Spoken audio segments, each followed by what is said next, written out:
uma esperança para acabar com a dengue. Pesquisadores brasileiros estudam uma vacina contra a doença.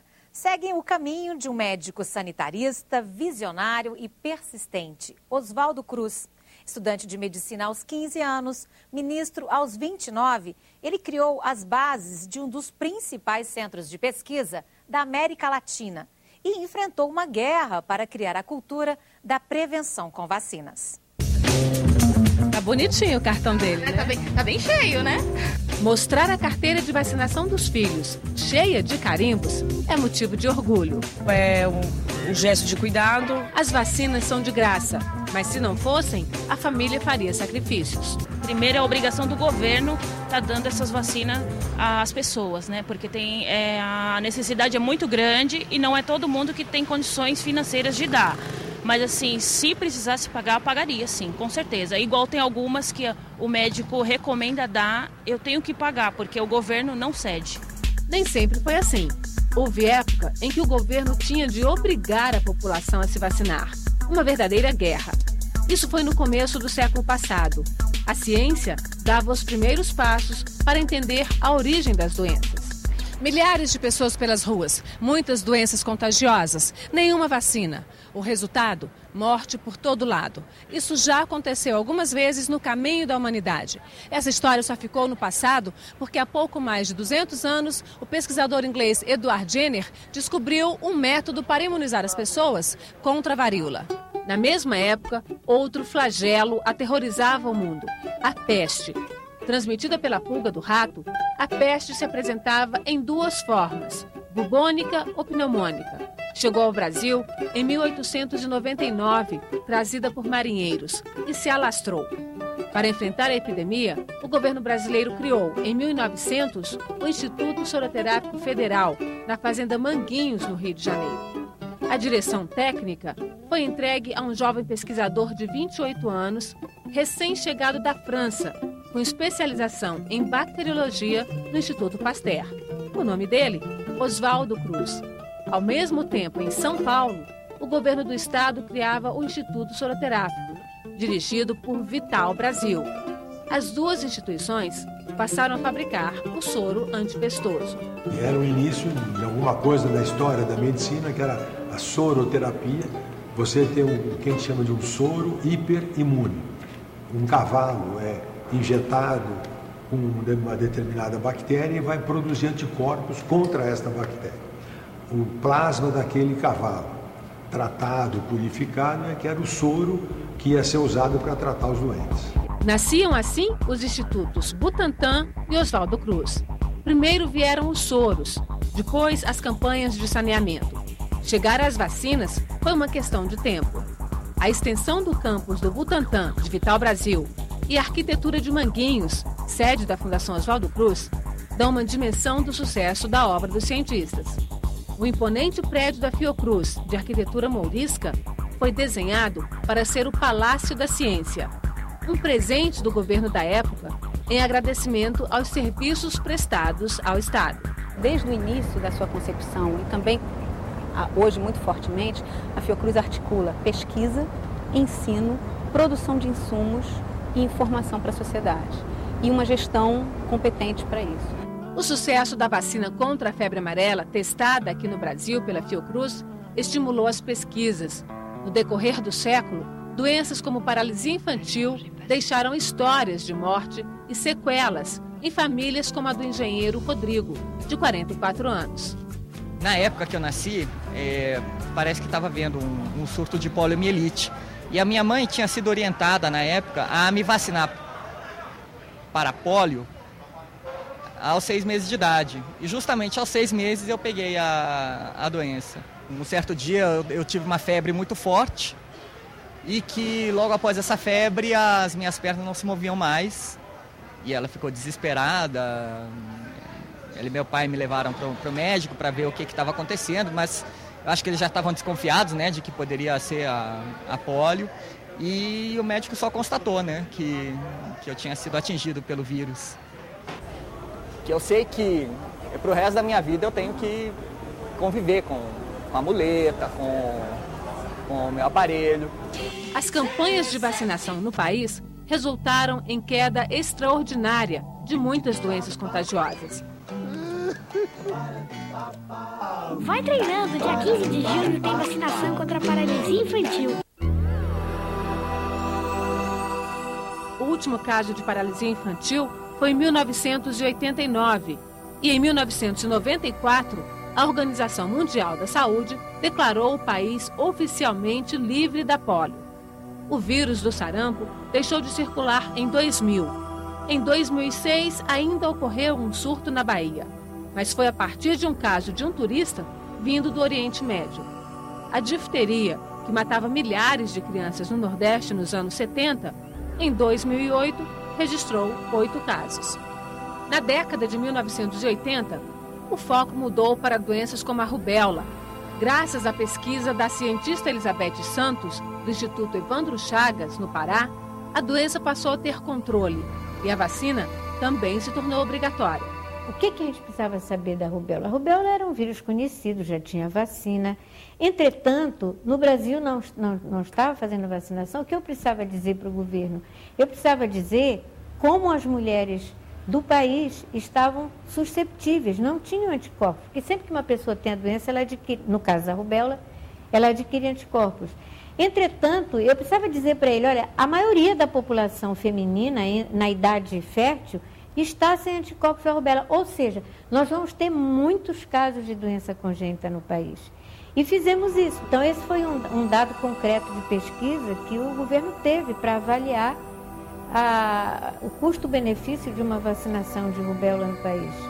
Em menos de 10 anos, o número de casos de rubéola caiu de 30 mil para 233 por ano. O novo surto, em 2007, levou o governo a vacinar 67 milhões de adultos em 2008. A rubéola é uma doença benigna, na absoluta maioria, ou quase absoluta maioria das vezes. Entretanto, se ela acontece em uma mulher grávida, a criança pode nascer com malformação congênita. Pode ser nascer surda, com problemas cardiológicos, com defeitos nos membros, vários graus de problemas ao nascer. E isto é um ônus social para as famílias, para a comunidade, para o Estado brasileiro. E vacinar contra a rubéola proteger a população de tudo isso. Até uma vacina chegar à linha de produção, é necessário investimento de milhões de dólares em pesquisa e desenvolvimento de novas tecnologias. E a dedicação de milhares de pessoas por 10, 15, 20 anos ou mais. Agora, os pesquisadores se voltam para as doenças tropicais, a maioria transmitida por mosquitos. Os 2 maiores centros de pesquisa do Brasil estão na corrida para vencer o vírus da dengue e descobrir uma vacina para a doença. A gente pode estimar, mas não pode garantir, tem no máximo 5, 6 anos já tem um produto aí no mercado de vacina contra a dengue. Mas como eu te falei, existe um grau de incerteza muito grande que a gente ainda temos estudo clínico, e depois que você chegar ao produto tem que fazer todos os estudos clínicos, tem que aprovar, e não só em parte de estudo clínico, nós temos aí estimado 3, 4 anos. Não é fácil. Mesmo sem a certeza de uma vacina, os pesquisadores que atuam na área clínica já se preparam para os testes em humanos. Para testar a vacina, tem que saber exatamente todas as condições para saber se ela funciona ou se não funciona. Você não pode chegar e dando a vacina assim. Você tem que acompanhar, saber se você tem condições de ter uma população que você possa acompanhar para saber se adoeceu, se não adoeceu. Tem toda uma estrutura por trás para avaliar a eficácia dessa vacina. Esse projeto é orçado em 2.400.000. A próxima vacina de alto impacto do Butantan é dengue. Dengue é um problema sério e está aumentando a incidência de dengue. Imaginar que você vai tirar toda a água de todos os vasinhos não funciona, mas a vacina funciona. Então nós devemos ainda esse ano fazer o primeiro teste com a vacina que foi desenvolvida pelo Instituto de Saúde Pública dos Estados Unidos. Se funcionar tudo como esperado, nós temos uma vacina de dengue. E o lindo dessa vacina de dengue é que não vai custar nem R$1 por dose, menos que isso. Então nós podemos pegar e vacinar todo mundo. Se nós vacinarmos todo mundo, eventualmente pode até desaparecer o dengue do Brasil.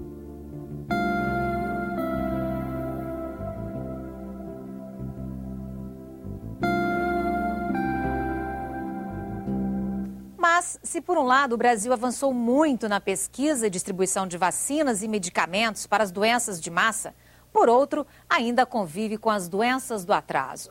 Surtos periódicos de dengue, febre amarela e malária, por exemplo. O repórter Senado investiga o porquê desta contradição. A paraense Ana Paula Monteiro conhece bem a malária. Já teve a doença 36 vezes. Durante o dia, a gente se esquece do mosquito e às vezes acontece dele vir, pica e pronto. A pessoa começa a sentir fraqueza, dor no corpo, tipo assim, a pessoa se sente fraco, perde o apetite, dá dor nas pernas. Aí a pessoa pode ser forte como for, mas ela se sente uma pessoa impossibilitada até de ficar sentada ou em pé. Segundo ela, todas as contaminações ocorreram em garimpos no interior do estado e no Suriname, antiga Guiana holandesa. Lá é muito comum e morre muita gente lá com malária. A falta de médicos e controle nos garimpos levou Ana Paula a se automedicar com remédios contrabandeados da China.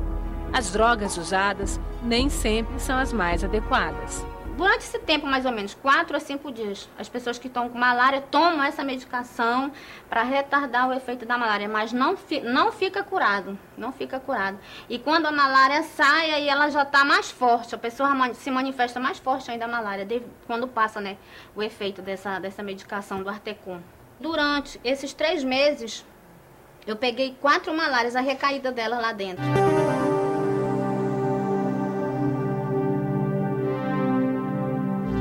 A história de reinfecções e automedicação de pessoas é bem conhecida entre os pesquisadores e é um dos motivos que dificultam ainda mais o controle da doença no Brasil. E aí ele não toma o tratamento completo. Isso também auxilia no desenvolvimento de resistência, porque o parasito recebe uma subdose do medicamento suficiente para que abaixe a parasitemia. Pode ser até que o paciente seja submetido ao exame e dê negativo, porque ele está com uma parasitemia abaixo do limite de detecção do exame, né? E aí, futuramente, ele volta a apresentar os sintomas. A malária é uma doença endêmica, nativa em cerca de 100 países, principalmente de áreas de florestas tropicais. É causada por 4 tipos de micro-organismos, os plasmódios, que são transmitidos pelo mosquito anofelino. O Brasil notifica em torno de 300 mil casos por ano. 1 em cada 200 pessoas que adoecem morre. São 15 mil óbitos por ano, mas esse número é considerado baixo se comparado com o total de casos no mundo. Segundo dados da Organização Mundial da Saúde, são mais de 300 milhões de pessoas contaminadas a cada ano e quase 2 milhões de óbitos. As crianças desnutridas abaixo de 5 anos são as mais atingidas. O pesquisador José Maria, do Instituto Evandro Chagas, em Belém, que se dedica a estudar a malária desde a década de 1960, explica como o plasmódio atua no organismo. Ele produz alterações histopatológicas que fazem com que o órgão deixe de funcionar. Por exemplo, o rim não filtra a urina, então acumula escórias.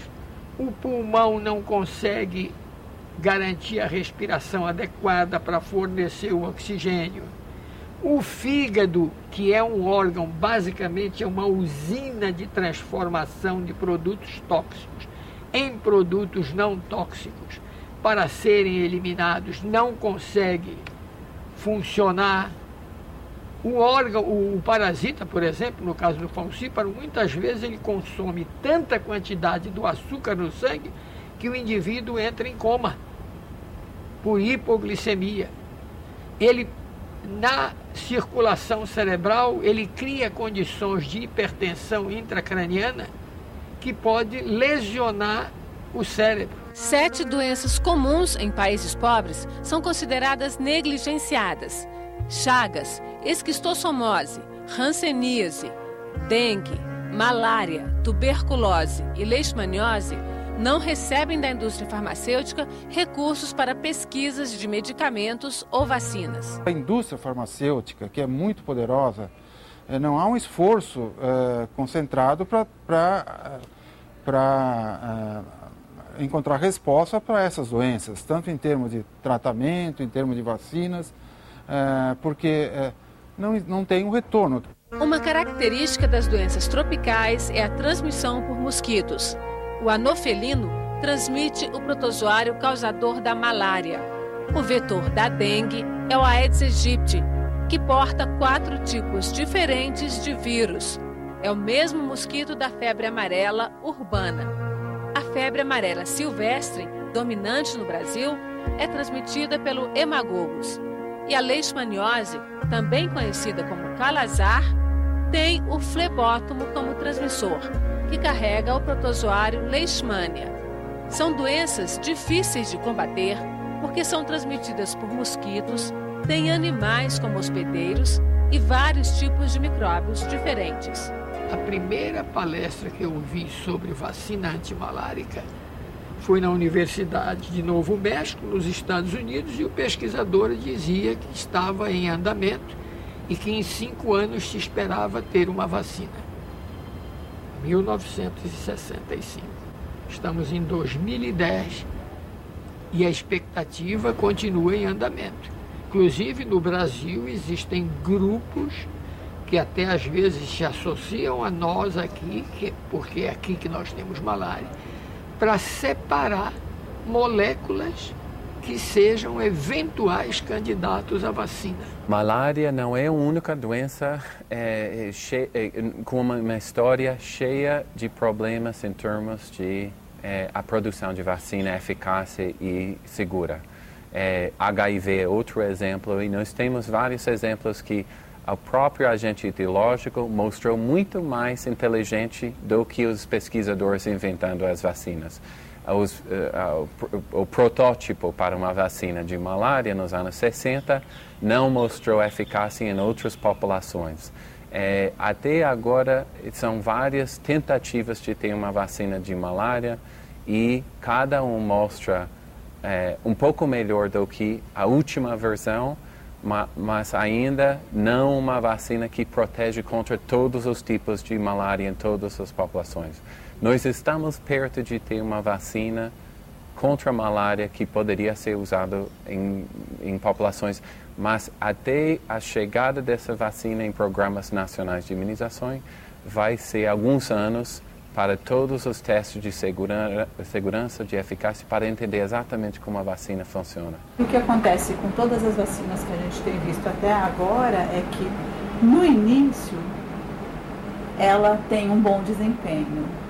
Então, você vacina hoje, faz um desafio com a doença, com a picada da doença, o resultado é bom. Ao longo dos meses, a imunidade vai caindo, o que obrigaria você a revacinar num período muito pequeno. E o custo é muito alto.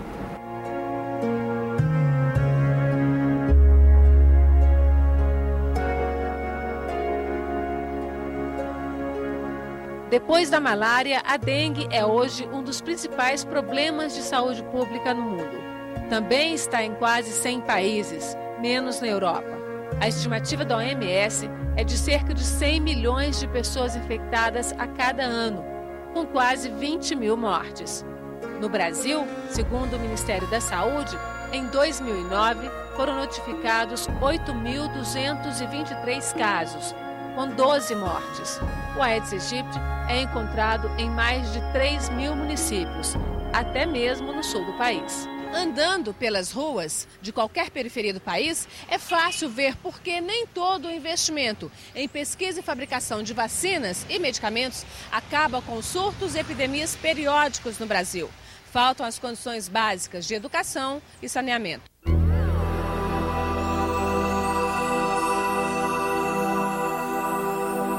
Tristeza. Tem esgoto, quando chove vira uma piscina aqui, um rio. É bom você vir quando tá chovendo para ver o desespero que é o povo que mora aqui. A água nossa é uma tristeza, ninguém consegue nem utilizar, tão amarela, tão barro que é. Quem dedica uma vida a tentar melhorar a qualidade dos diagnósticos e tratamentos para as doenças tropicais, sabe que a solução ainda está longe. Eu acho que nós só teremos um controle efetivo das doenças, não estou falando em erradicação, estou falando em controle, ou seja, a ocorrência de casos, mas número reduzido de casos, né? Eu acho que somente quando os nossos governos, em todos os níveis, investirem mais em educação, em saneamento e em ciência e tecnologia, principalmente.